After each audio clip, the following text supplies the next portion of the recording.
Chapter 251. Prelude to Second Mission.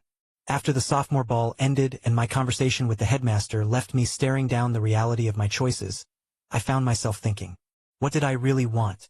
This second chance at life, something that someone like me had been given. Something I didn't deserve. Survival wasn't enough. Strength wasn't enough. I wanted to be happy. I wanted to feel human. Because in my last life, I had never been anything more than a tool. Something people fought over, something meant to be used, sharpened, wielded. A genius whose value was determined by how many hands reached out to claim him. But I was not a thing to be owned. I was not a prize to be fought over. I wanted to live, to carve out a place in this world that was entirely my own. Originality, the proof that I existed. I needed that. So even if they didn't understand now, I would make them. Over time, I would teach them Rachel, Cecilia, Serafina. Because they had helped me prove myself, helped me see that my life was my own. And they were not people I wanted to be without. But they needed to understand. I stepped out of Eva's office to find the three princesses waiting for me, flanked by their ascendant rank guards. Rose stood apart from them, not restrained, not part of their silent battle for control. I moved toward her. Not a glance spared for Rachel, Cecilia, or Serafina. I could feel their eyes boring into me, the weight of their expectations, their unspoken claims. I have been too passive. Because I liked them, I wanted to accommodate them. I had hoped they would change. But people don't change on their own. Not unless you force them to. I stopped before Rose, knelt, and took her hand in mine. Will you offer me this dance? I asked, bringing my lips to the back of her hand in a light kiss. Her breath caught. Behind me, Serafina made a sound. Something caught between disbelief and protest. Arthur. Are you choosing Rose? Cecilia asked, her voice sharp. I closed my eyes. Then I met their gazes. No, I said. I like all four of you. Equally. Silence. Heavy. But for tonight, for this little competition, I choose to dance with Rose first. Rachel looked stricken. Cecilia's fingers twitched, as if resisting the urge to snatch me back. Serafina's lips parted slightly, but no words came. I felt a pang in my chest. I hated seeing them like this, but I had to be firm. I hardened my expression, my voice turning cold. I am not something you can have just because you want to, I said, letting the words settle. If you want me to express the love I feel for you freely, then earn it. Show me that you understand. I turned, leading Rose away. None of them stopped me. Not this time. Once we were out of earshot, Rose let out a quiet laugh. Wow, I can't believe you actually did that. I exhaled, running a hand through my hair. I didn't want to, but I had to. I had to make them understand that I won't tolerate that kind of behavior from them. Even if I hesitated. Even if they decide to break up with me because of it. Rose tilted her head. You're not afraid? I met her gaze and smiled. I know they won't. She let out a breath, shaking her head. Very confident, aren't you, Arthur? You tell me. Rose grinned and stepped closer, wrapping her arms around me in a loose embrace. Well, since I win, she murmured. That means I get your time tonight, right? That was the deal, I said. She took my hand, leading me into the gardens. And there, beneath the quiet glow of the moonlight, we danced. Anyway, I feel happy now, Rose murmured as we swayed together in the quiet, her voice carrying a softness that settled deep in my chest. Dancing with you makes me so happy. I'm glad, I said, twirling her, watching as moonlight caught in her hair, painting it in silver blue hues. But, isn't the staff going to catch us? She asked, suddenly wary. I raised a brow. You worry about that now? She flushed, looking away.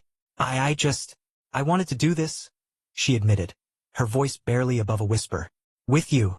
I smirked. Knew it. I pulled her closer, our bodies aligning perfectly as we slowed. So, you're mine. Her crimson eyes gleamed as she met my gaze. Of course. The dance ended, but neither of us moved apart. The air between us was warm, charged with something unspoken but undeniable.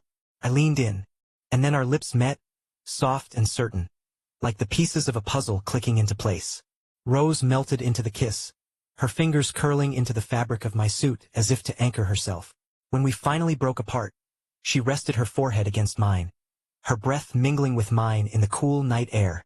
I will give everything to you if you ask for it, she whispered, her voice laced with devotion. Even Vakert. I brushed my thumb over her cheek, my touch light but firm. I don't want Vakert, I told her. I want you.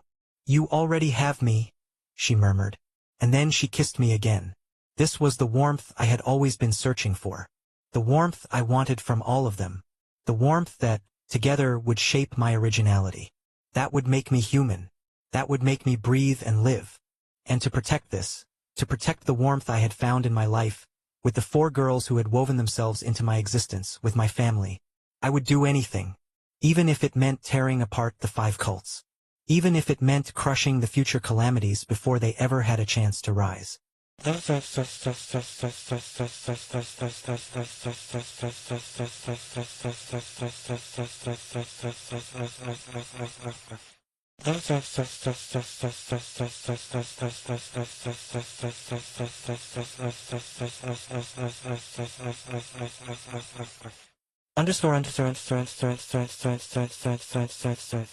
Rachel clenched her fists so tightly her nails dug into her palms, but she barely registered the sting. Her breath hitched, uneven, as her mind spiraled into a chaos she couldn't control. Arthur doesn't like me the most. The thought echoed, a dull, crushing weight settling deep in her chest. Her shoulders trembled. Her heartbeat pounded in her ears. I even bought this dress. She looked down at the glittering fabric, at the delicate embroidery she had chosen with care, at the way it hugged her figure, crafted for one purpose. To entice him. She had wanted him to look at her, to hold her close, to whisper something just for her. To prove that she wasn't just another contender in this impossible game. But he picked Rose. Her breath shuddered out of her lungs. Does that mean I bother him? Her throat tightened, an awful, suffocating sensation. He doesn't want me? He doesn't love me? Her mind recoiled at the thought, but once it had lodged itself there, it refused to leave. He doesn't want to hug me? He doesn't want to kiss me? A sharp inhale. Her vision blurred. But no, I remember how he looks at me. Her fingers pressed against her lips. I remember the way his gaze lingers, the way his breath catches. He likes me. He must like me. But doubt clawed at her. Or is that just how boys are? Her stomach twisted violently. Is it just a biological response? Not love? Not me. The thought made her want to scream. Could it be he liked me before, but not anymore? Did I scare him away? Her body swayed slightly. She felt weightless, like she was slipping off the edge of something she couldn't name. I'm going to lose Arthur. Her fingers dug into her arms. I'm going to lose Arthur. Her breath came faster, shallow and desperate. I'm going to lose Arthur. I'm going to lose Arthur. I'm going to lose Arthur. The words pounded through her skull, each repetition like a hammer against fragile glass. And then, something inside her cracked. She couldn't lose him. Not now. Not ever. Arthur had shown her hope, a future beyond being just a saintess shackled to some nameless hero. He had shown her that she was human, that she could want things, that she had the right to want things. She couldn't go back. She wouldn't go back. Tears burned at the edges of her vision. Her hands shook as she forced herself to stand, swaying on unsteady feet. Luke stepped forward, concern flickering across his face. Rachel didn't let him speak. She snapped her fingers, and the teleportation circle flared beneath her, swallowing her whole in a burst of golden light. The moment she landed in her room, her legs gave out. She collapsed onto the bed, her limbs tangled in the expensive fabric of her dress. She didn't care. She buried her face in the pillows, muffling the quiet, broken sobs that clawed their way out of her throat, because she was going to lose the person she loved. Chapter 252. Serafina stared blankly at the distant horizon, but she wasn't really looking at anything. The world around her felt muted, muffled, as if she were standing behind a thick sheet of glass. Is he leaving me too? The thought settled in her chest, an unbearable weight pressing down on her ribs, making it hard to breathe. Her life had been built on cold expectations and rigid duty. A princess born into perfection, given everything she could ever need except love. Her mother had once cradled her in warmth, had brushed fingers through her hair, whispered words that made her feel safe. And then, one day, that warmth was gone, replaced by silence, by distance, by a father who saw her not as a daughter, but as a symbol, an heir to be sculpted into something untouchable, unbreakable. Serafina had learned to endure. She had learned to swallow the loneliness, to stand perfectly poised, to never show that her heart was nothing more than an empty, aching wound. She had convinced herself that she didn't need love, that it was an illusion, a weakness, until Arthur, who had cracked through her cold walls without hesitation. Arthur, who had reached out his hand and, without expecting anything in return, stayed. Arthur, who had risked everything for her, not because she was a princess, not because she was powerful, but because she was her. And she had clung to him like a lifeline, so desperate for his warmth that she had gripped too tightly. And now I can't even love him without wanting to possess him. Her hands curled into fists, her nails biting into her skin. Is this why he's slipping away? She had thought she was strong, that she had conquered her loneliness, that with Arthur by her side, she was whole. But the truth was bitter, sharp as a blade pressed against her throat. She was still that little girl, reaching for hands that would never hold her. I'm losing him. The realization made her stomach churn, nausea rising in her throat. Arthur had chosen Rose tonight, not her. And it wasn't just about a dance. It was proof that she wasn't enough. Serafina's breath came unsteady, her fingers trembling as she tried to keep herself from falling apart. No, I won't lose him. She had been given everything in life except for love. Now that she had found it, she refused to let it slip through her fingers. But how? If she tightened her grip, would he resent her? If she let go, would he leave? What was she supposed to do? She felt something hot drip onto her hands. Tears. Serafina Zenith, the unshakable ice princess, was crying. Her breathing turned uneven, and she pressed her hands to her face, trying to stop herself from shattering completely. Arthur, tell me what I need to do, because for the first time in her life, Serafina was truly, deeply afraid.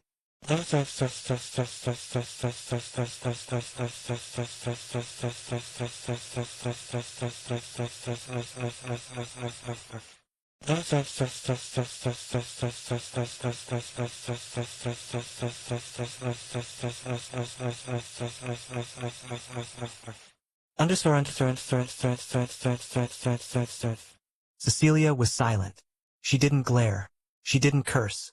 She didn't even smirk. She just stood there, staring at the spot where Arthur had been, an unfamiliar tightness gripping her throat. She wasn't used to this feeling, this loss of control. Arthur was supposed to be hers. At first, he had been nothing more than an interesting toy, an amusing distraction from the dull monotony of perfect noble life. He was different from the men she was used to, those pathetic little creatures who either groveled at her feet or cowered before her presence. Arthur didn't do either. He defied her, smirked at her, challenged her. He made her laugh. Cecilia had never expected to want someone before. She had played with people, twisted them around her fingers, but Arthur was different. First, she thought she was just entertained. Then she realized she was intrigued. And before she knew it, she had fallen. She hadn't even realized it until it was too late. Until she started craving his attention. Until every stolen moment, every teasing remark, every flicker of those blue eyes sent something wild and possessive clawing inside of her. Arthur had become an addiction. And Cecilia Slatemark never lost. But now, for the first time, she felt like she was losing. Her nails dug into her palms, but she barely noticed. He had chosen Rose first. Rose, that quiet, sweet, boring girl who didn't scheme, didn't seduce, didn't fight for him the way she and the other princesses did. And yet he had picked her. That thought sent something ugly twisting in Cecilia's chest. Why? Had she been too bold? Too obvious? Had she scared him? No, that wasn't it. Arthur wasn't the type to be scared. Then why? Had she become too desperate? Cecilia Slatemark. Desperate? The idea would have made her laugh if it weren't so damn true. She was desperate. Because the thought of Arthur slipping through her fingers, of someone else having his undivided love, made her feel sick. It was worse than jealousy. It was an unbearable, all-consuming ache. She had fought for him. She had thrown away every ounce of dignity she was supposed to have as a noble princess, just for the chance to have him. And yet Rose had won. No, not won. That was the worst part. Arthur still loved her. He still wanted her. But he had pushed her away. That rejection burned more than anything else. Because Arthur wasn't a fool. He knew what he meant to her. He knew how deeply she was consumed by him. And still, he had chosen someone else first. Did that mean she wasn't enough? Cecilia never wasn't enough. She was the most desired woman in the empire. Men begged for her attention. Families schemed for their sons to marry her. And yet, none of it mattered. Because the only man she wanted was the one who was slipping through her grasp. A tremor ran through her fingers. For the first time in her life, Cecilia felt small. Weak. She hated it. She clenched her jaw, forcing the emotions down. Cecilia moved with purpose, her steps light but unhesitating as she made her way through the gardens. The moonlight bathed the path in silver, the scent of roses lingering in the cool night air. She could sense him. And Rose. Her fingers curled into her palm as she kept walking. Then she saw them. Arthur and Rose, wrapped in each other's arms, dancing as if the world around them didn't exist. Their laughter was soft, their whispers too quiet to hear, but the sight of them alone was enough to make something tighten in Cecilia's chest. Then the kiss. She stopped. Her breath caught for just a fraction of a second before she forced herself to keep moving, her steps measured, deliberate. Rose noticed her first, giving Arthur's hand one last squeeze before stepping back. Cecilia didn't take her eyes off him. "Arthur," she said, voice softer than usual. He turned, his azure eyes flickering with something unreadable before settling on her. "Cecilia." She hesitated just for a moment. Then she exhaled. "I'm sorry." Arthur's brows raised slightly, but his expression remained calm. He glanced at Rose. "Rose, I need to talk to Cecilia alone." Rose gave a small, knowing smile before stepping away, disappearing down the garden path. Arthur turned his full attention to her. "You're apologizing?" "Yes," Cecilia nodded, forcing herself to meet his gaze. "For how I acted. For pushing you. For treating you like something to be won rather than someone to be loved." Arthur studied her, his expression unreadable. "And," Cecilia swallowed. "And, I can't help it," she admitted. "I want you. I need you. But I shouldn't try to own you." Arthur exhaled, something in his shoulders relaxing just slightly. "Good," he said simply. For a second, silence settled between them, the tension less charged, more fragile. Then Cecilia pursed her lips. Then, she hesitated before squaring her shoulders, a smirk flickering across her lips. "If you want, you can touch them. As an apology gift." Arthur blinked. His entire brain seemed to stutter. "What?" Cecilia folded her arms, her smirk deepening. "Come on, I know you do." Arthur exhaled sharply, rubbing his temples. "Cecilia, you're a guy," she interrupted, tilting her head. "And you like me. What's the issue?" Arthur closed his eyes for a long moment before looking at her again, azure eyes sharp and steady. "The issue," he said, voice flat, "is that I am not a pervert." Cecilia's lips twitched. "Debatable," Arthur groaned. "Cecilia." She held his gaze for a moment longer before sighing, dropping the teasing edge. "Fine," she said, softer this time. I don't know how to do this properly, Arthur." He stilled. Cecilia turned away slightly, arms still folded as she stared up at the moon. "I meant what I said. I want you to be happy. I don't know how to deal with this." She motioned vaguely between them. "With us." Arthur was silent for a moment before stepping closer. "Then we'll figure it out," he said simply.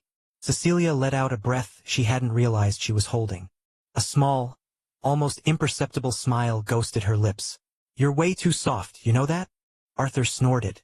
"I have to be with you." She rolled her eyes but didn't argue.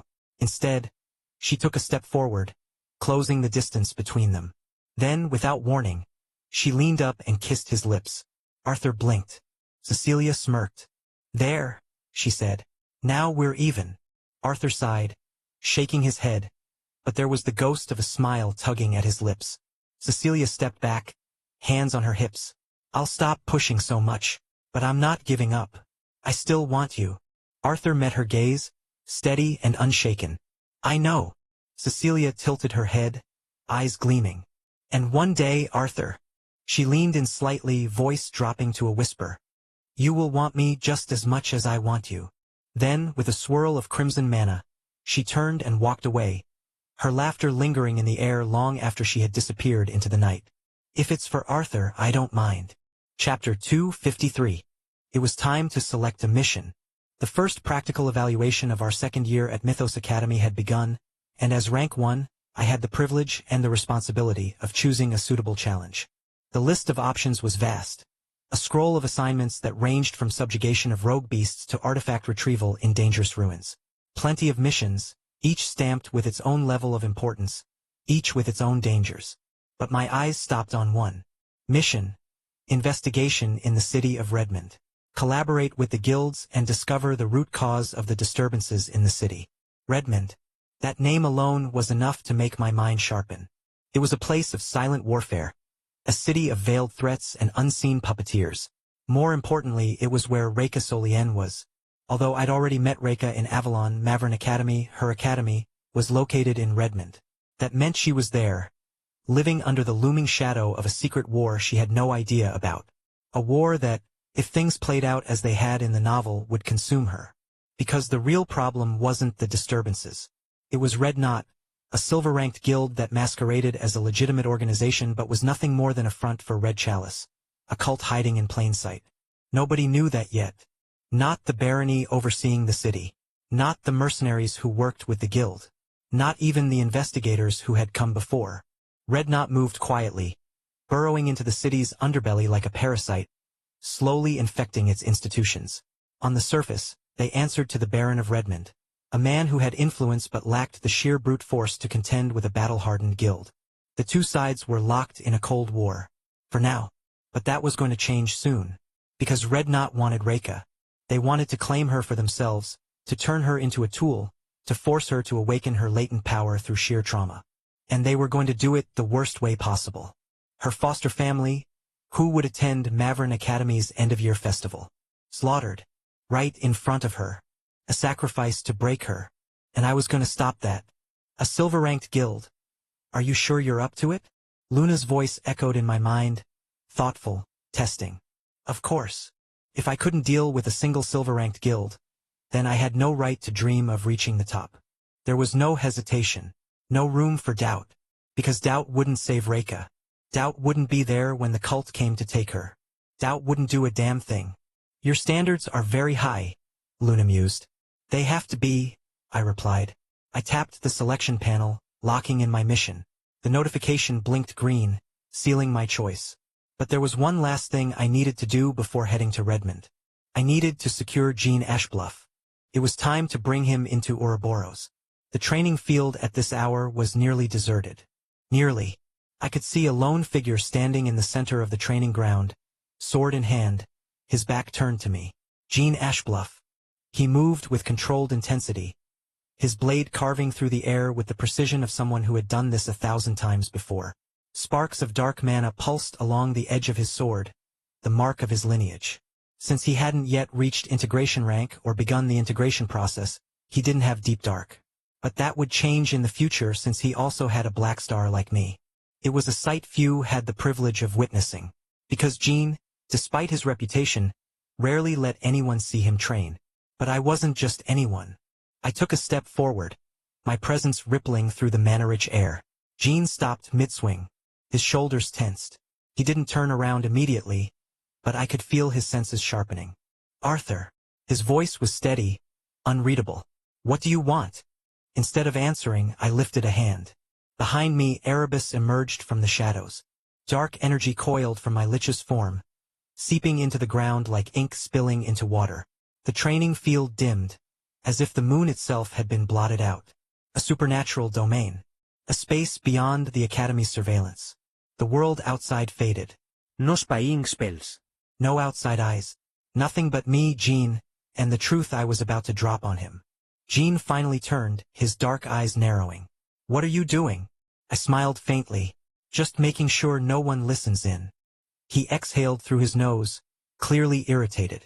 I'm not in the mood for games, Arthur. I know about Rin. Silence. Jean didn't move, didn't blink, didn't even breathe. For a moment, I wondered if I had broken him. Then, the world exploded. Jean lunged without hesitation, his sword cleaving through the air with all the force of a thunderclap. His mana surged, a dense, suffocating wave of deathly energy aimed straight for my throat. Fast. But not fast enough. I sidestepped, my body tilting just enough for his blade to miss by a hair's breadth. At the same time, I flicked my wrist, redirecting the force of his swing just enough to throw him off balance. Jean spun mid-air, using the momentum to launch another strike, this time coated in necrotic aura. Faster, sharper, stronger. I still caught it. With a flicker of deep dark, my fingers met the flat of his blade, twisting it away. Perfectly timed counter. Jin's eyes widened as his own weapon was ripped from his grip, flipping end over end before embedding itself into the ground a few meters away. I stood over him as he staggered back, panting. "Are you done?" I asked. Currently, the level between us was wide. Jean was yet to reach even white rank while I was already beyond that. Jean wiped his mouth with the back of his hand, glaring at me with the kind of raw fury that only came from being utterly outmatched. "What do you want?" His voice was lower this time, more dangerous. I met his gaze. A mana oath. His fingers curled into fists. "For what?" "You will support me," I said simply, "in everything I intend to do." Jean narrowed his eyes. "And what do I get in return?" I tilted my head. "I won't tell anyone about Rin." Jin's body tensed. "And more importantly," I continued, "I will save her." For the first time, hesitation crossed his face. "You think you can save her?" His voice was quiet now. "You don't even know what she is." "I know more than you think," I replied. "The gift of duality, the power to wield both mana and miasma. A gift so unstable that it's breaking her mind. A power so dangerous that your father will be forced to kill her before she reaches radiant rank." Jin's hands trembled. Because I was right. No matter how much he loved his sister, no matter how much he wanted to protect her, if Rin reached radiant rank, she would become something beyond salvation. Something not human anymore. Something even the Ashbluffs couldn't control. He knew this, and yet he still wanted to believe she could be saved.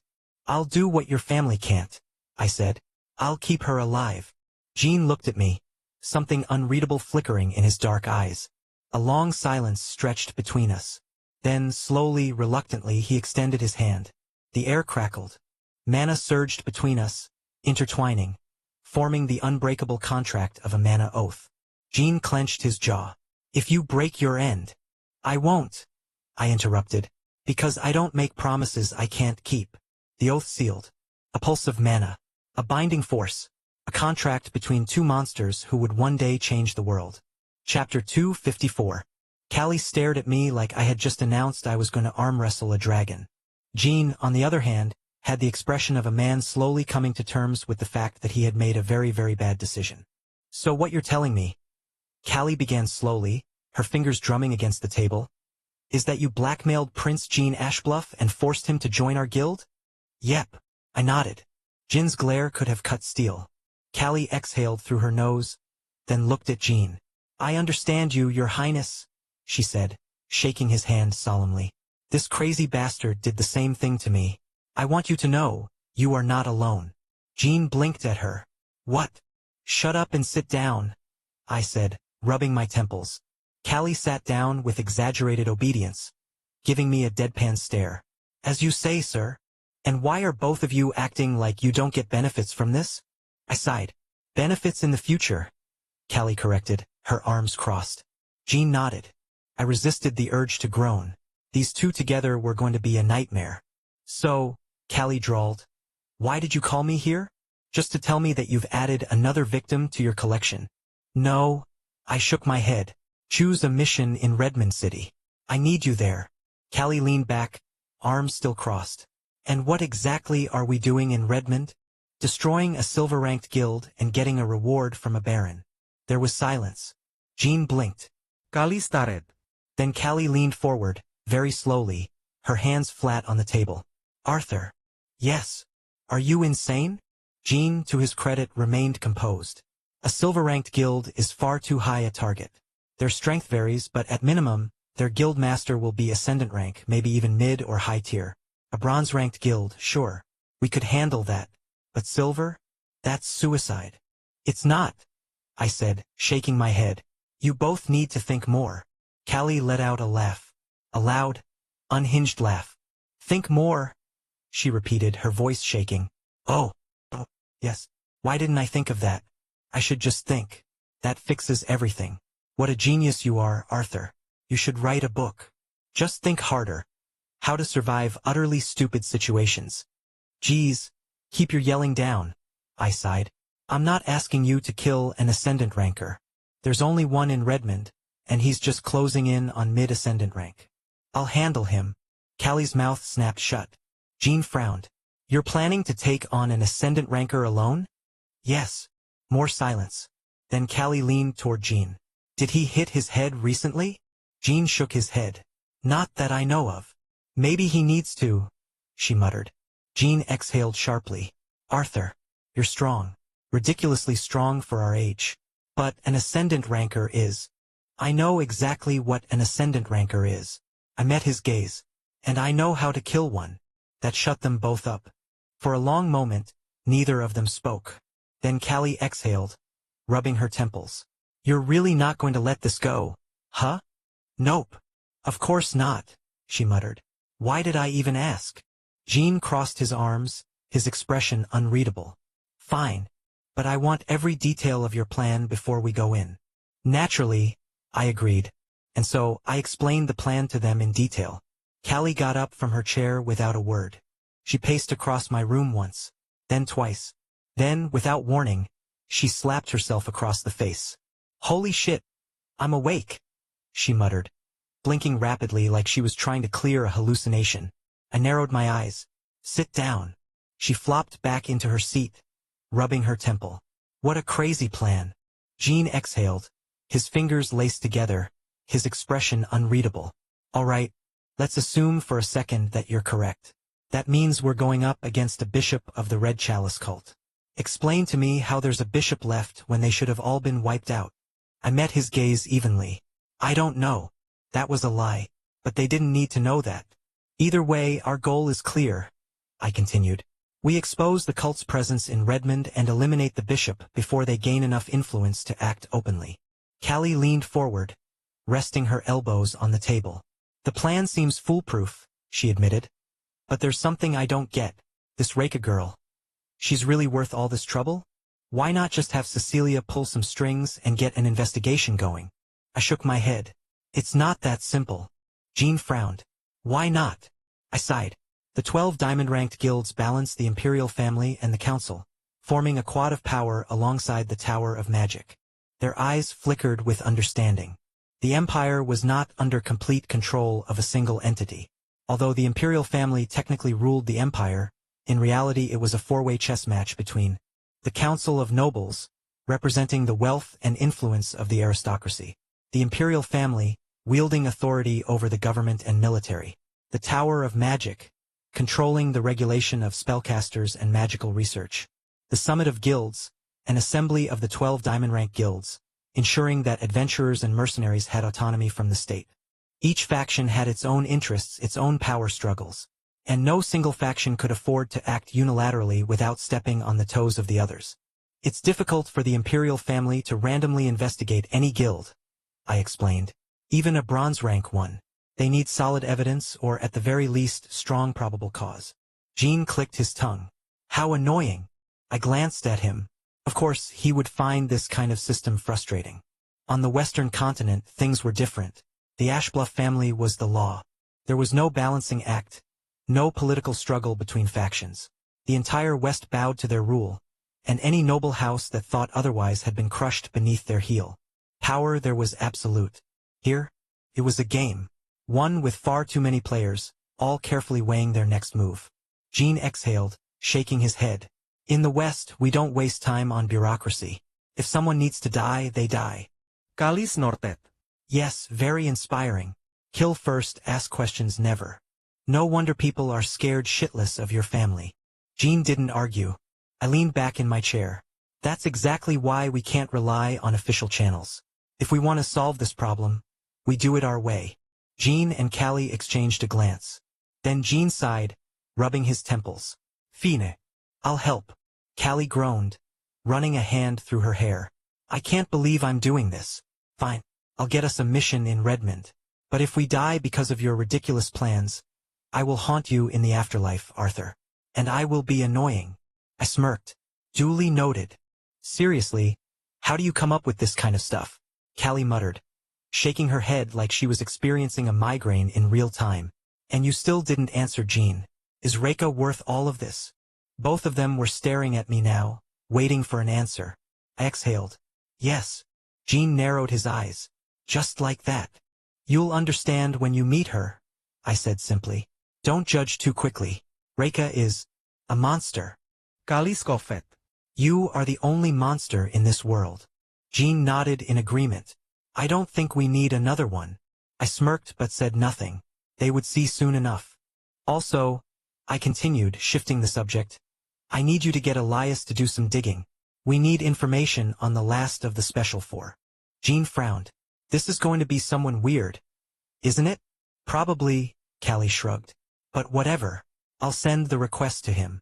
She stretched, arching her back with a tired groan. Then, she peered at me with a familiar look in her eye. Can I shower in your room again? I raised a brow. Why? Because I came straight here after training since someone said it was urgent. She huffed, gesturing vaguely at herself. Look, I'm covered in sweat. You'll live, I replied dryly. Go shower in your own room. Callie clicked her tongue. Fine, fine. See if I care. Jean got up as well, rolling his shoulders. I'm heading out too. With that, the two of them left. I exhaled, rubbing the bridge of my nose before collapsing back onto my bed. The mission was set. The pieces were moving. And Redmond was waiting. Chapter 255. Second Mission. It was already time to leave for the mission. Rachel stared at her suitcase, fingers lightly tracing the edge of the handle before she sighed and pushed it into her storage ring. She still hadn't made up with Arthur. Every time she saw him, he was either talking to Rose or exchanging words with Cecilia. They were working things out, mending the fractures, stitching themselves back together. But she and Serafina, they were still standing on the other side of that bridge, waiting for something that wasn't coming. Rachel clenched her wrist. She missed him. Too much. It was a constant ache, a gnawing pull at the edges of her thoughts. Arthur, Arthur, Arthur. She bit her lip. And now, Callie was showing up in the dorms again. His dorms. There was no one else Callie would be visiting, and of course Arthur swore nothing was happening, but still, Rachel shut her eyes, inhaling deeply through her nose. It wasn't like her to sulk. Yet here she was, stewing in thoughts she had no control over. Her phone vibrated softly. She glanced at the screen. Mission confirmation. Redmond City. Redmond was large enough that there were multiple assignments in the area. Even a silver-ranked guild operated there, along with a baron overseeing the city's governance. Plenty of work to go around. Plenty of reasons for students to be deployed. Plenty of coincidences that placed her and Arthur in the same city. She let out a slow breath. It was childish, wasn't it? The way she clung to the idea of just seeing him, even from afar. Rachel shook her head, pressing her lips together before standing up straight. She wasn't worried about the mission. A white ranker like her wasn't going to struggle. It was everything else she was worried about. With one last glance at her phone, she turned on her heel, making her way toward the hyperloop that would take her to the warp gate. Time to go to Redmond City.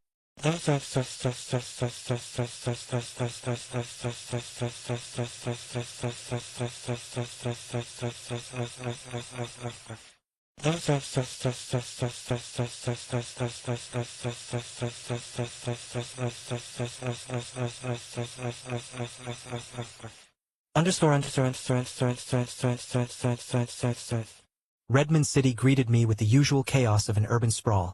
Hovering carriages humming along the sky lanes, neon-lit signboards flickering in the evening haze, and the ever-present murmur of a million lives intertwining. And, of course, an almost offensive amount of the word red plastered over everything. Redmond. Red Knot. Red Square. Red District, which, thankfully, was just a marketplace and not something more dubious. Did they just run out of ideas? I muttered under my breath, scratching the back of my head as my gaze swept across the cityscape. Waiting for me near the entrance was my assigned guide from the Red Knot Guild. A woman, early 20s, dark hair tied back in a loose ponytail, her uniform crisp, her stance relaxed but deliberate. She was beautiful in that effortless, practical way, sharp eyes, a confident stride, but what stood out the most was her mana. Mid-integration rank. That was not standard for a simple guide duty. I glanced at her again, subtly adjusting my assessment. A silver-ranked guild had access to dozens of integration rankers, but even then, sending someone at mid-integration was no small gesture. Something wasn't adding up. On the surface, a guide made sense. Mythos students needed to be monitored to prevent any accidents, and Redmond City wasn't exactly the safest place. But given the circumstances, they were overcompensating. The Red Knot Guild wasn't just investigating the recent disturbances. They were orchestrating them. The whole request for aid from Mythos was a farce, a well-staged act to keep suspicions at bay. And yet, here I was, greeted with a bright smile like this was just another day at work. "Hello. Nice to meet you. I'm Milia," she said, her tone light and professional, extending a hand. I took it, meeting her grip with a polite, practiced smile. "Arthur Nightingale." Likewise. Her eyes flickered with something, recognition. "Wow," she said, blinking before letting out a small laugh. "Oh, sorry. It's just, well, you're kind of famous." I raised an eyebrow. "Am I?" She scratched her cheek, a bit sheepish. "Well, yes. I mean, rank 1 of Mythos Academy during its greatest year, danced with 3 princesses and survived. That sort of thing tends to make the rounds." "Ah," I said, still smiling. "I suppose that would do it." She chuckled, motioning for me to follow as we started walking through the city. "The mission is about the recent disturbances in Redmond," Milia explained, slipping back into business mode. "There's been a rise in organized crime. A string of kidnappings, disappearances, and murders. Nothing too large-scale yet, which is why the full force hasn't stepped in, but it has the potential to escalate quickly." I nodded, absorbing the information. A city of over 1 million people had its fair share of crime. Even with a silver-ranked guild looming over it, problems like this weren't unusual. And given that Red Knot was very close to pushing for gold rank status in the coming years, they had every reason to keep their reputation clean. On paper. In reality, they were the source of the disturbances. And yet, the Baron overseeing the city, who should have been keeping them in check, hadn't acted decisively. A silent power struggle. A guild and a noble, both too powerful to remove the other, waiting for a tipping point. That meant I had a lot more to worry about than just the criminals in the shadows. "Still, a mid-integration ranker as a guide?" I said casually, glancing at her. "That's a bit much for a simple escort duty, don't you think?" Milia smiled, a well-practiced curve of the lips that revealed absolutely nothing. "Red Knot takes our partnerships with Mythos Academy very seriously," she said smoothly. "We wouldn't want a promising student like yourself running into trouble." "Of course," I said, matching her smile. She was lying. Not outright, there was some truth to her words. But I wasn't here because they were concerned about my safety. I was here because they wanted to keep an eye on me. The real question was, did they think they could actually stop me if I got in their way? "Of course, they can't stop a crazy bastard like you," Luna scoffed in my mind. "Remember, we need to gather evidence," I reminded her, glancing at the city stretched out before me. Redmond was still shrouded in the illusion of peace, but beneath that thin veneer, a tangled web of crime and corruption lurked, one that had to be severed at the root. "Taking down a bishop is meant to be impossible for someone like you," she said flatly. She wasn't wrong. At my current ability, even defeating a high integration ranker, someone with resonance, was a long shot. Their mastery over mana went beyond simple augmentation. They could align themselves with their element so seamlessly that their very presence warped reality. Fighting them head-on would be suicide. But a bishop? That was an entirely different game. A bishop of the Red Chalice cult wasn't just a strong fighter. They were a leader, a symbol of faith, a puppet master operating in the shadows, orchestrating entire networks of influence while remaining untouchable. Their power wasn't just physical, it was political, social, and ideological. That was why this wasn't going to be a battle. It was going to be a hunt. Chapter 256. How exactly are we going to do this hunt? Luna asked me in my mind, her voice edged with skepticism as I reached the hotel. It was officially a break day, which only made it clearer just how lazily the Red Knot Guild was approaching all this. A cabal of criminals masquerading as adventurers, taking their sweet time while the city rotted. Bureaucracy, corruption, and general incompetence. The holy trifecta of why things rarely got done in an orderly fashion. "Well, obviously, I need a few key pieces first," I replied, pushing open the hotel door. "And one of them should be arriving soon." Luna barely had time to begin her protest before she stiffened, eyes narrowing as her senses caught up. "Oh, you planned this," she muttered. "That's terrifying. Even my foresight can't predict your moves. It's like trying to read a book while someone keeps turning the pages out of order." "Why, thank you," I said, just as a knock rapped against the door. With a small smile, I strode over and pulled it open, revealing a woman with striking red hair and the kind of expression that suggested she'd spent too much time being deeply unimpressed with the world. She raised a badge, displaying it like a royal decree that might somehow demand my respect. "Hello, Arthur," she said, her voice clipped and professional. "I am Carrie Milton, Vice Guild Master of the Red Knot Guild." "Please come in," I said, stepping aside with a graciousness I absolutely did not feel. Carrie entered with the careful precision of someone who expected to find knives behind the furniture. She sat herself down on the couch, and I took the seat opposite her, mirroring her stiff posture just enough to be mildly irritating.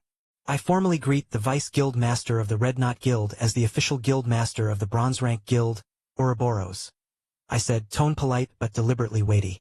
I had officially become the Guild Master after using Cecilia's influence to skip the test and get the 6-star adventurer license. Carrie nodded, though there was a faint tightening of her expression, mild disappointment, the kind that came from realizing that a newly minted bronze rank guild was about as useful as a paper sword in a rainstorm. The guild ranking system was a mess.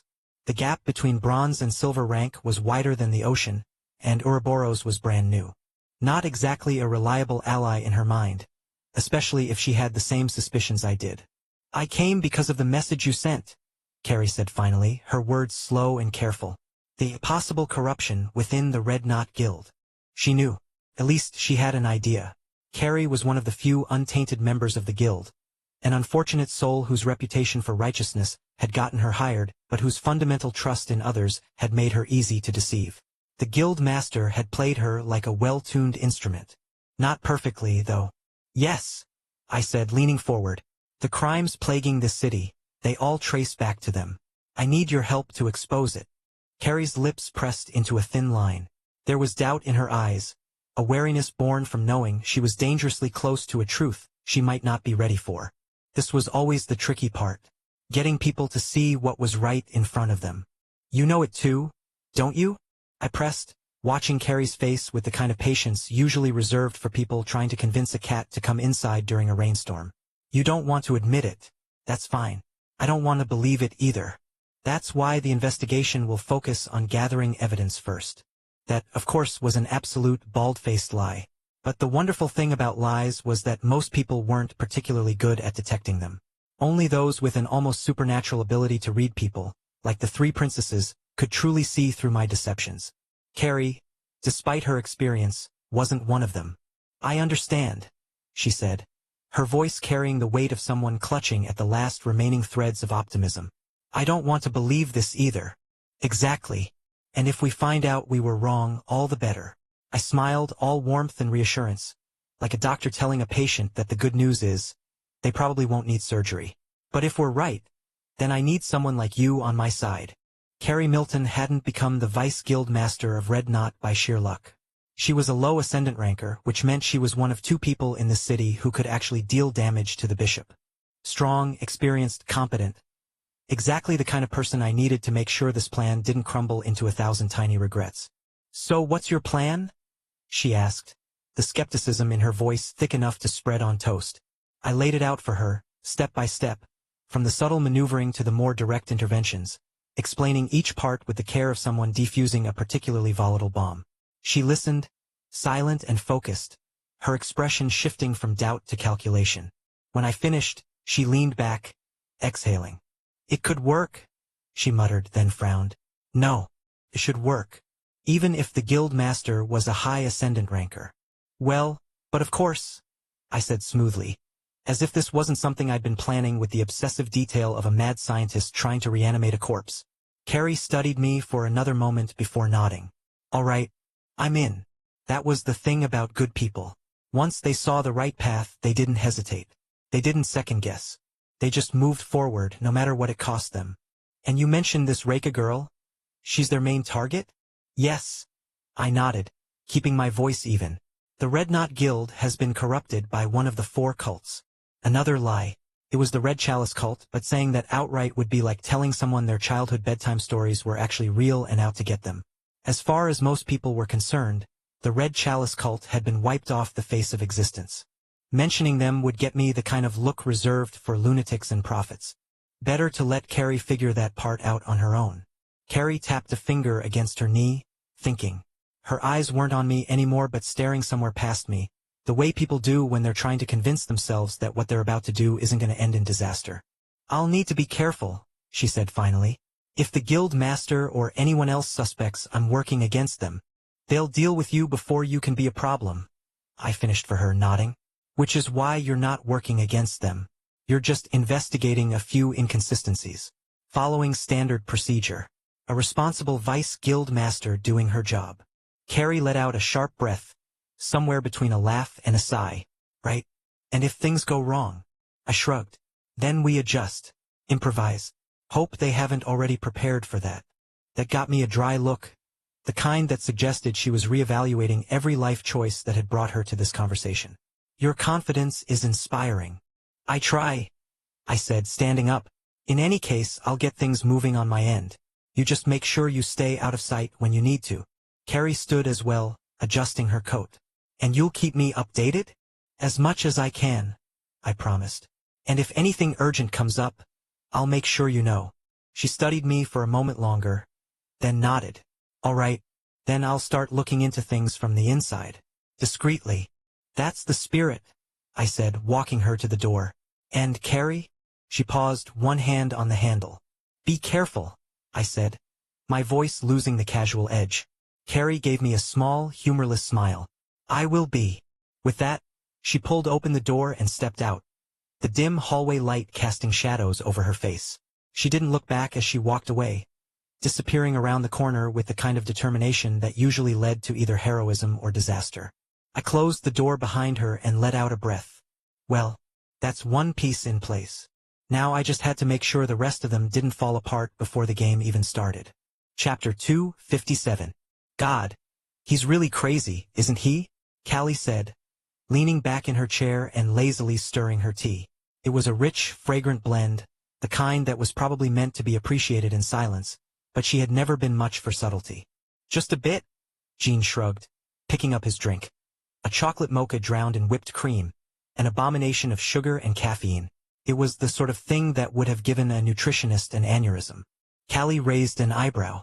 I didn't expect the Prince of the Dead to be drinking something that has more sugar than an entire bakery.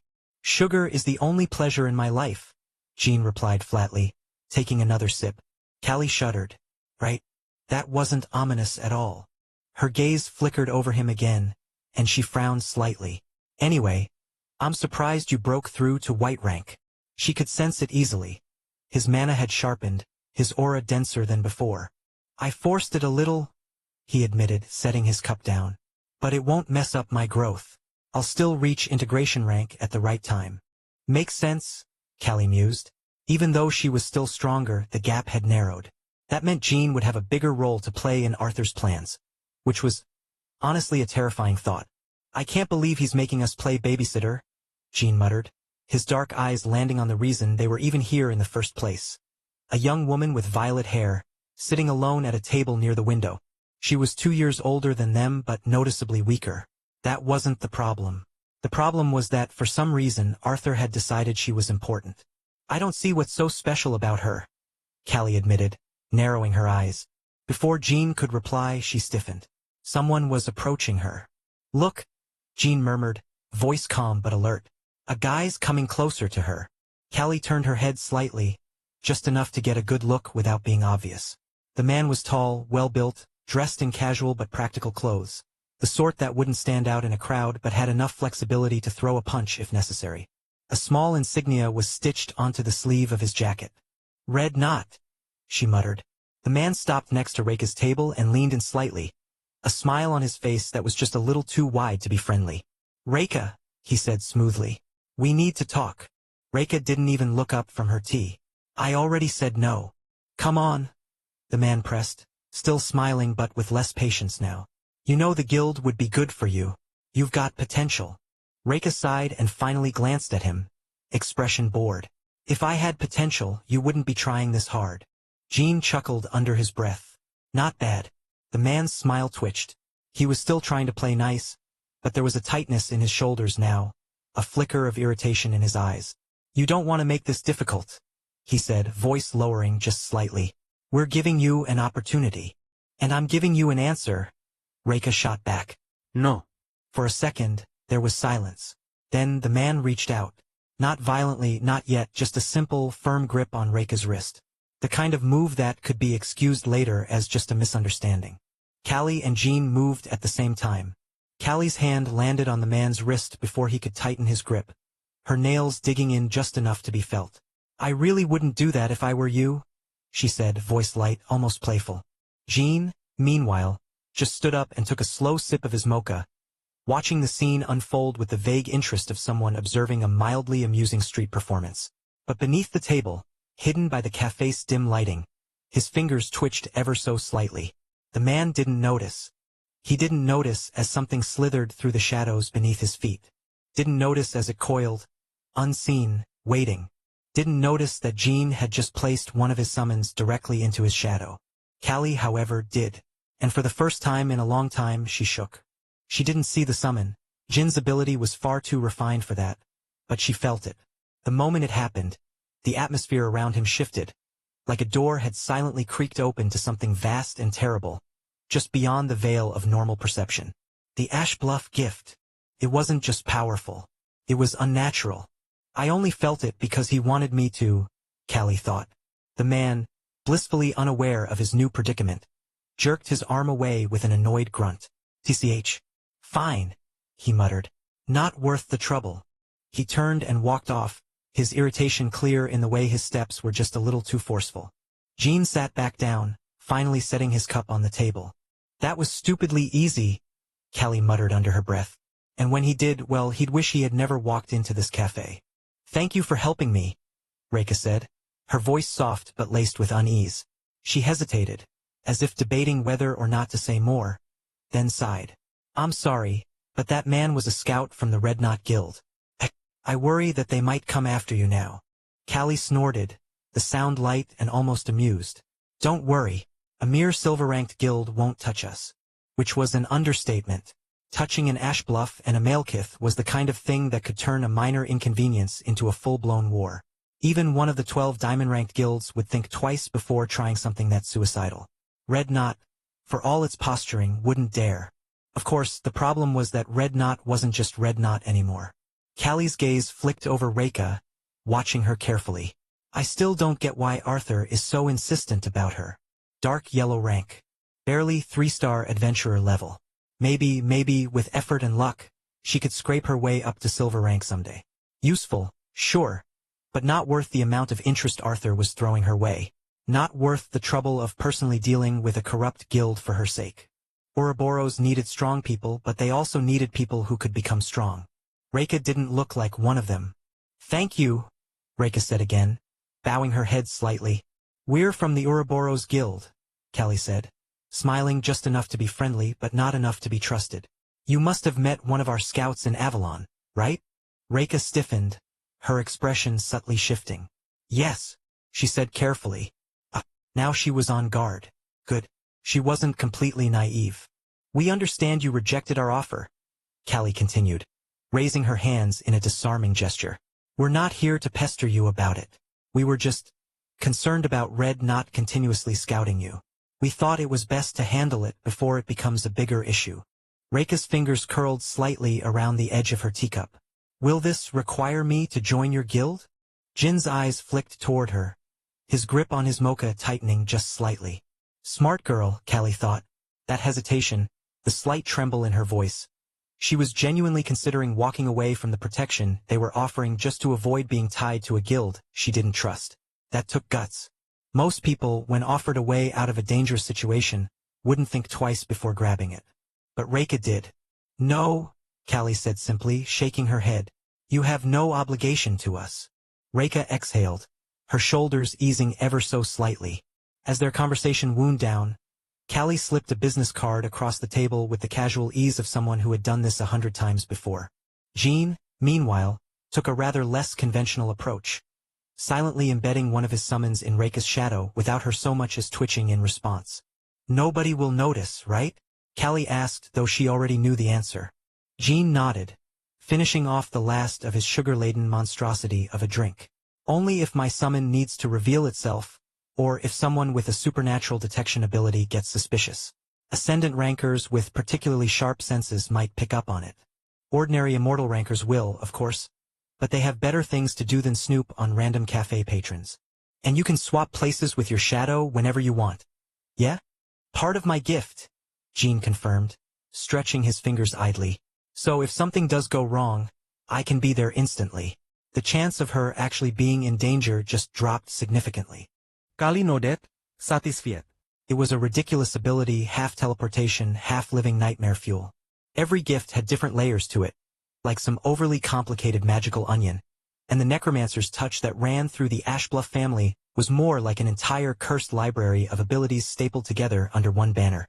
No wonder they ruled the Western continent. People tended to avoid picking fights with those who could rewrite the rules of life and death on a whim. Now all that was left was to set the trap. After all, a good hunter always brings good bait. And the best bait? The kind that doesn't even realize it's on the hook. Chapter 258. Reika Solien. The investigation, if you could even call it that, had been about as useful as a waterproof teabag. Milia had done her best to guide me through it, but really, what was the point? Red Knot was the ultimate force behind everything. Of course, they wouldn't be dumb enough to leave any obvious trails. It was like trying to prove a ghost committed a crime when said ghost was also the chief of police. Still, while that particular endeavor had been a waste of time, the rest of my plans were ticking along nicely. My phone buzzed. A single message. I glanced at it, and a slow smile curled my lips. Time to go visit Baron Aldrich Faulkner, the noble in charge of this city. Barons were the sort of people who pretended to have power while being very careful not to do anything with it. This one, however, was different. Baron Faulkner was well-liked, competent, pragmatic, which meant that if he hadn't already stepped in regarding Red Knot, it was either because he didn't see the problem, or because he couldn't. That made him worth talking to. The Baron's office was a picture of efficiency. Neat, practical, and lacking in unnecessary decoration. The man himself matched the room. Aldrich Faulkner was in his late 40s, built like someone who had once been a warrior but had since traded battlefields for paperwork. He looked up as I entered, expression neutral but sharp. "Arthur Nightingale," he said, more of an observation than a greeting. "I've heard about you. All good things, I hope?" I said, stepping inside and taking the seat across from him. "Some," he said dryly, folding his hands together on the desk. "You requested a private meeting. What is it you need?" Straight to the point. "Good. I'm concerned about certain disruptions in the city," I said, keeping my tone casual. "Crimes happening under everyone's noses. People disappearing. Forces moving in the background. I assume you've noticed." His gaze flickered just for a second. Not much, but enough to confirm that yes, he had noticed. "There are always problems in a city this size," he said, measured. "I address what I can." "Of course," I nodded, as if that made perfect sense. "Though I imagine it must be difficult, with so much of the city's security focused elsewhere." Another flicker. This time his lips pressed slightly thinner. "I see you've done your homework," he said. "I try." Aldrich exhaled slowly and leaned back in his chair. "I won't waste your time. I am aware that something is happening. But I can't act. Not right now. And why's that? Because my forces, including my knight captain, are otherwise occupied." Now that caught my attention. The knight captain of the city wasn't just any ordinary knight. He was one of the 3 ascendant rankers stationed here. A former imperial knight, someone who had been deemed strong enough to serve directly under the empire itself before being posted here. If he was busy, it meant something serious was happening. "That's a lot of firepower to be distracted," I said, keeping my voice even. "It is," Faulkner agreed. "Something important, then?" A long pause. Then, a small, nearly imperceptible nod. "Interesting. That changed things. I had come here expecting to nudge the Baron into action, maybe put some subtle pressure on him to shift his priorities. But if the city's highest-ranking knight was already tied up with something major, that meant my plans needed adjusting. I had counted on the city's forces being slow, complacent, or perhaps quietly complicit. Instead, they were busy. With what? And more importantly, was it connected? "Well," I said, standing up with a polite smile. "Thank you for your time, Baron Faulkner. You've given me a lot to think about. He studied me for a moment, then nodded. I imagine you have. As I walked out of his office, my mind was already shifting gears. Whatever the night captain was dealing with, I needed to find out. And fast. My phone buzzed, the vibration sharp against my palm. Reika has been moved. Jin's message was short, to the point, and exactly the kind of news I didn't need right now. I inhaled slowly, exhaling through my nose. Improvise. That was the key. No frustraschen. No irritaschen. Just adapt. Plans were like glass. No matter how carefully you crafted them, they had a nasty habit of shattering when reality decided to stomp all over them. That didn't mean you couldn't use the shards. I flicked open my interface, thumb moving across the keyboard as I typed out a response to Jean. My mind was already recalibrating, spinning new threads into place. Red Knot had moved her. That meant they were getting cautious. Or impatient. Either way, it didn't matter. They thought shifting the board around would change the game. But in the end, no matter how much a rabbit ran, no matter how clever it thought it was still just prey. And the hunter always had the final move.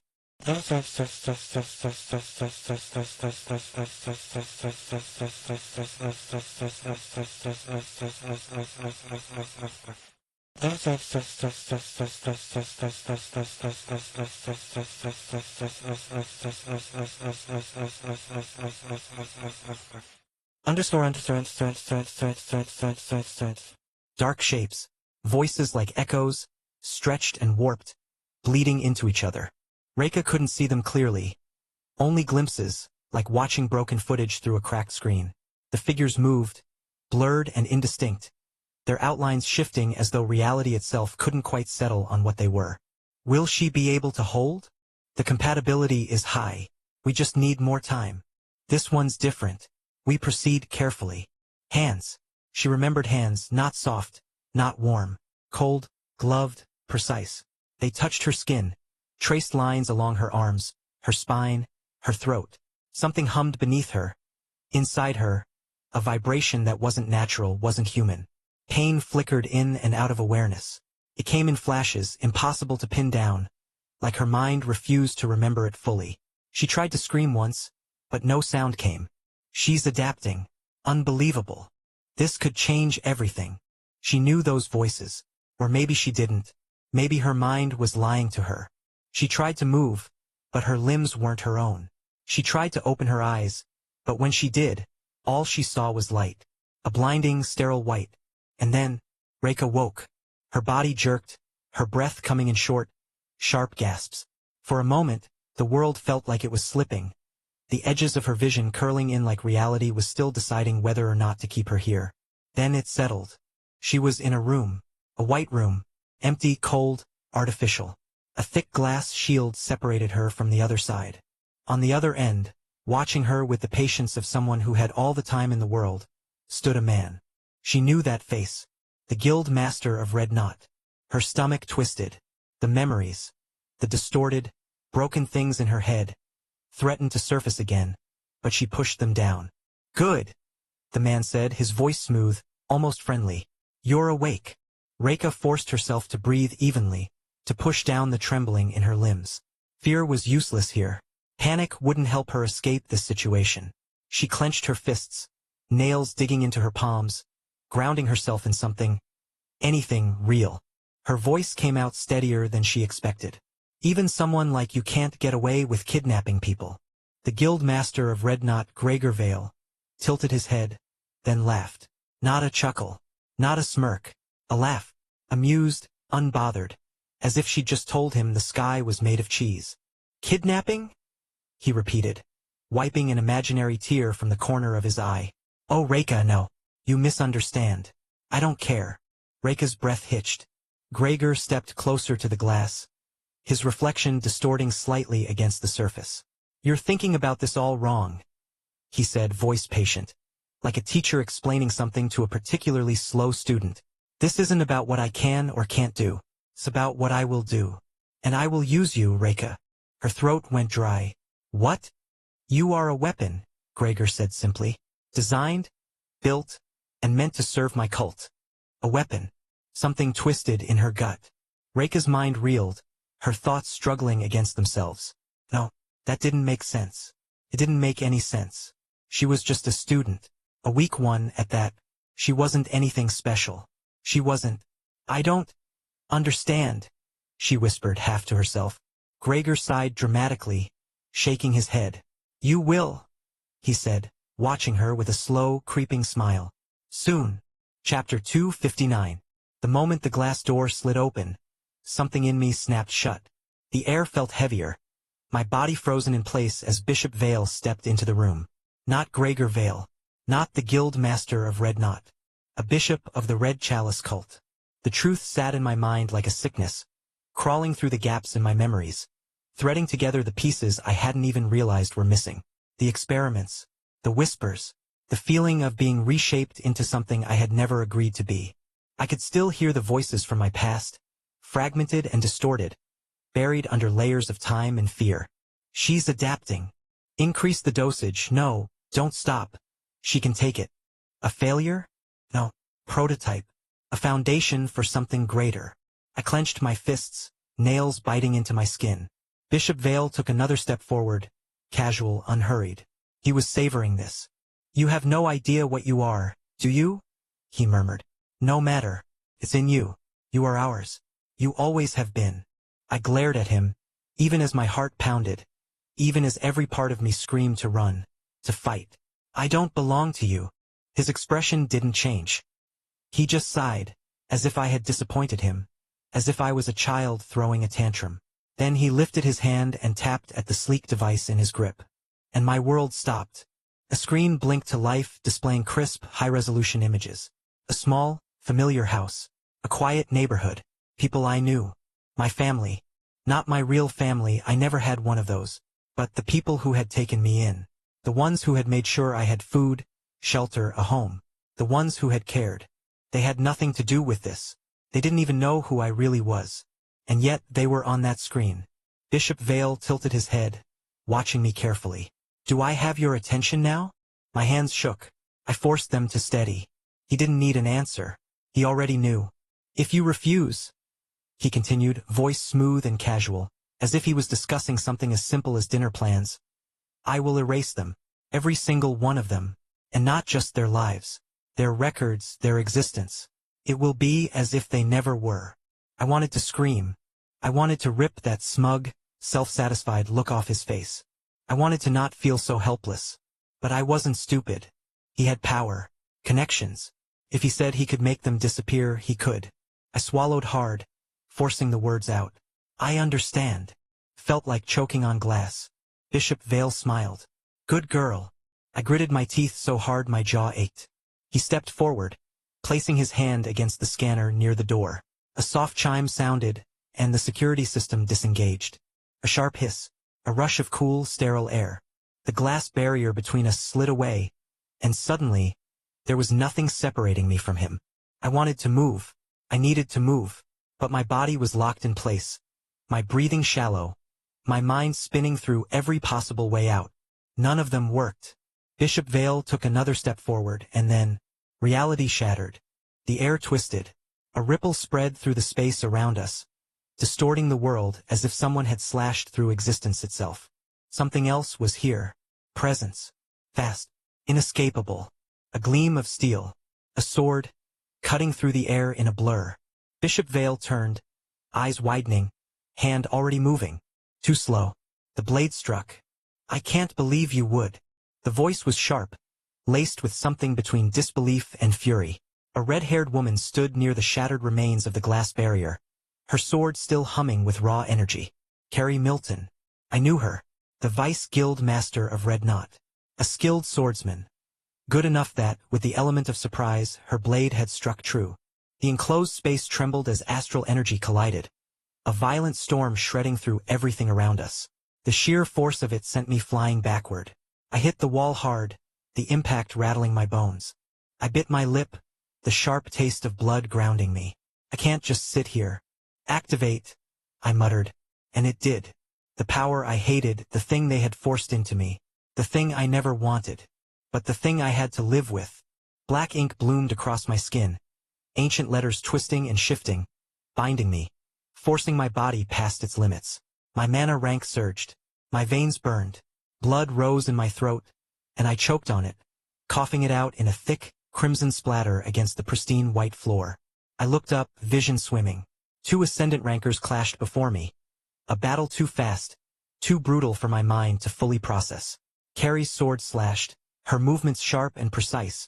But Bishop Vale was no ordinary opponent.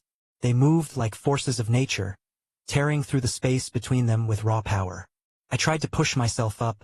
Don't step in. The voice was calm yet firm. I turned my head, still gasping for air. A woman stood near me, her brows furrowed in something dangerously close to concern. The woman from Ouroboros. She had been there in the cafe. She had saved me before. We're too weak to intervene in that fight, Callie said simply. Then what? I swallowed, still tasting blood. What should we do? Callie's gaze flickered past me, and I followed it. My stomach dropped. Figures were descending into the room. Cloaked figures, moving with unsettling coordination. Too many. Too fast. Not Red Knot members. Cultists. Survive, Callie said. And before I could process what that meant, she moved. Her hand touched my shoulder, and something dark uncoiled from within her. A living shadow that swallowed me whole. I felt the world tilt. My stomach lurched. Wah! And then the bubble popped and I fell. I hit the floor hard, barely catching myself. My breath was ragged, my limbs trembling from the sudden displacement. I was still inside the guild building. Somewhere, a slow clap echoed from the shadows. Look who's here, a voice purred. I turned sharply. A woman stepped forward, her presence suffocating in the dim light. She wasn't wearing Red Knot's colors. She didn't need to. The air around her was wrong. I barely had time to react before something snapped around me. Chains. Cold, heavy, unyielding. They coiled around my body with unnatural precision, locking me in place before I could even attempt to resist. I struggled, but it was useless. My body was already in bad shape, and even at my best, I wouldn't have been able to overpower her. Priest! I realized, panic twisting inside me. Cultists had different roles. Fighters, assassins, spellcasters. Priests were among the worst of them. They didn't just use power, they enforced it. Did the bishop not make himself clear? The woman sighed, tilting her head. Resistance means your family dies. Her voice was sickly sweet, like poisoned honey. I clenched my jaw, refusing to speak. She hummed, amused. Ah, I see. You still think this is a bluff. A flick of her wrist, and a hologram materialized in the air. The image flickered to life and my stomach dropped. My foster family. They were here, in Redmond. Couldn't breathe. We invited them for a little surprise, the woman said, her voice practically dripping with delight. And your stupid foster parents fell for it too. So trusting. So eager to see their dear daughter. My body froze. I had assumed, hoped, that they were safe, far away, untouched by this nightmare. But they weren't. They were here. And they had no idea what was coming. The woman leaned closer, smiling. Now, she cooed. Tell me, which one are you fine with dying first? She giggled, her eyes gleaming. Your foster mother?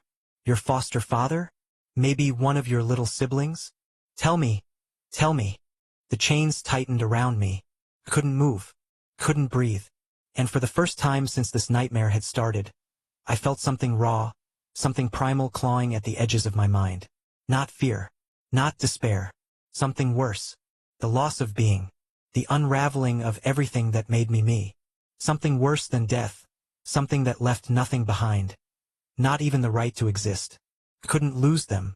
Because if I did, I would lose myself. Because losing them means losing what it means to be yourself, right? The voice didn't belong to me. It whispered the thought at the exact same moment it formed in my mind, curling around it like a shadow that had been waiting there all along. The woman Milia, I realized distantly, stiffened. Her smug amusement evaporated. Her body snapping into motion, twisting to see the source of the voice, and froze. A blade rested against her throat. Cold, steady, perfectly placed. Let your guard down, Milia, a boy's voice said, light and teasing, like he was mildly disappointed in her. I knew that voice. I had heard it before. I forced my head to turn, my breath still tight in my lungs. There he was, Arthur Nightingale, the same boy who had tried to recruit me into Ouroboros before. Smiling, like this was all a game he had already won. Chapter 260. Arthur Nightingale. Even with his near-total absence from social media, his name was practically legend thanks, in no small part, to the three princesses and the noble girl who constantly surrounded him. He was a walking enigma, someone who thrived in the spaces between public spectacle and total obscurity, a shadow that occasionally stepped into the light, only to retreat again before anyone could truly make sense of what they'd seen. Of course, I knew him. More than that, I remembered him. He had tried to recruit me into Ouroboros once, offering a deal that had been too good, something that had stuck in my mind long after I refused.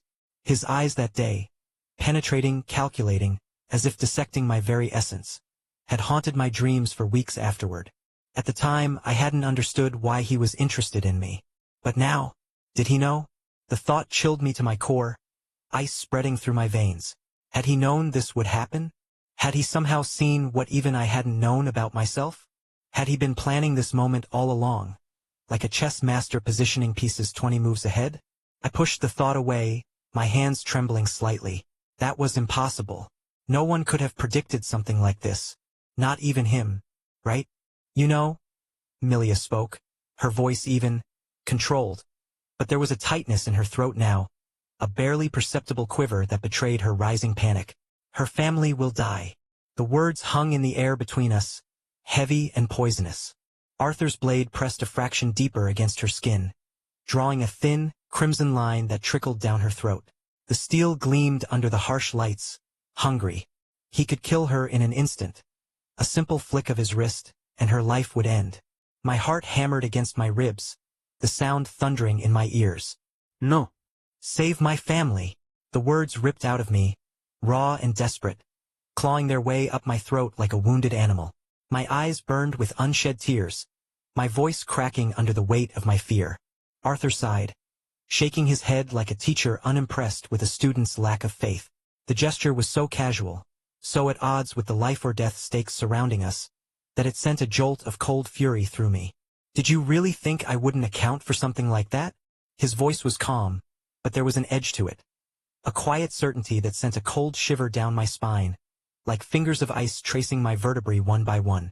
Look closely, Reika, he said, his gaze never leaving mine, compelling me to obey. My gaze snapped to the hologram, my breath caught in my throat, my pulse a deafening roar in my ears. The image flickered, static dancing across its surface like lightning through storm clouds. And then, a flash of light erupted across the screen, so bright it seared my retinas, forcing me to blink away the afterimages. The scene shifted, the transition jarring. Arthur appeared. Not here but there. In the place where my family was being held. Their faces drawn with fear, bodies rigid with tension. And he was freeing them, his movements swift and precise, cutting through restraints as if they were made of paper. But that didn't make sense. Because he was also here, standing before me, blade pressed against Milia's throat, her life balanced on the edge of his sword. I turned, my breath catching in my throat, a cold sweat breaking out across my skin. How? The word was barely more than a whisper, dragged from my lips by confusion and dawning hope. Arthur met my gaze, his expression amused, almost pitying, as if I were a child struggling to grasp a simple concept. The hologram is showing a recorded video, after all. Silence descended, heavy and suffocating. Then, Impossible. Milia's voice cracked, splintering like glass, her entire body going rigid, tendons standing out in stark relief against her skin. There is no way a kid like you could have found the hiding place, recorded a video, and replaced it without us knowing. That's just not possible. Her words tumbled out, frantic, desperate, the last protests of someone watching their carefully constructed world crumble around them. Arthur tilted his head slightly, like he was considering her words, a predator toying with its prey. Then he smiled, a slow, terrible thing that never reached his eyes. Of course, he said, each syllable dripping with condescension. For someone like you, it isn't. Milia opened her mouth, and never finished, because her head wasn't attached to her body anymore. I barely even saw the movement, just a silver blur, too fast for my eyes to track. One moment, Arthur was standing there, blade at her throat, his posture relaxed, almost bored. The next, her head was gone. A clean cut, a perfect execution. No hesitaschen, no wasted motion. Blood erupted in a crimson fountain, arcing through the air in a gruesome spray before splattering against the pristine walls with a sickening wetness. Her body swayed for half a second, a macabre dance, before collapsing with a dull thud that seemed to reverberate through my bones. Couldn't breathe. My lungs refused to work, frozen in horror. I had seen people die before, but not like this. Not with such ease, such casual, terrifying efficiency. It was like watching someone swat a fly, a minor nuisance dealt with and forgotten in the same heartbeat. Arthur simply exhaled, flicking the blood off his sword with a practiced twist of his wrist, droplets flying through the air like rubies before spattering on the floor. His expression hadn't changed, as if he had just finished an inconvenient chore rather than ending a human life. He looked at me, his gaze boring into mine, stripping away defenses I didn't know I had. And he smiled, the curve of his lips a promise and a threat all at once. Arthur reached into his pocket and pulled out a small communication device. "Did you get them to safety?" he asked. A voice crackled through. "Yes. The family is secure at the safe house. Jean is with them now." Arthur nodded, satisfied. He slipped the device back into his pocket and turned to Reika, who was staring at him with a mixture of horror and confusion. "How did you?" she began. "The cult has patterns," Arthur explained. "Once I identified you as their target, I knew they'd try to control you through your family. So I had Jean track their movements the moment they arrived in Redmond 3 days ago. The cult's operatives were following them from the instant they stepped into the city." He gestured to the room around them. "This confrontation was inevitable. They always use the same playbook. Threaten what you love, break your will, bend you to their purpose." His eyes hardened. "I simply ensured I was one step ahead." He turned his gaze back to her, his expression softening slightly. "I'll offer it again. Will you join my guild, Ouroboros?" I exhaled sharply, the air hissing between my teeth. My limbs still ached, my body still felt like it had been dragged through hell, every nerve ending screaming in protest. And now this impossible choice, this moment that would define everything that came after. "If I don't?" I asked, staring at him, searching for any hint of deception, any crack in his perfect facade. "Will I die here?" Arthur scratched the side of his cheek, looking almost sheepish, the gesture so incongruously normal that it sent another wave of dissonance crashing through me. "You still don't trust me?" I scowled, my nails digging into my palms hard enough to leave crescent-shaped indentations in the flesh. He sighed, nodding as if my reaction was perfectly expected, perfectly catalogued in his mental playbook. "I suppose that's normal." Then, without missing a beat, he knelt before me, his movements fluid, graceful, like a dancer performing a well-rehearsed routine. "I promise that no matter the response I get from Reika Solien, I shall not harm her, her family members, nor any of her friends or loved ones as an act of revenge for refusing to join my guild, Ouroboros. I, Arthur Nightingale, vow this on my very mana." I stiffened,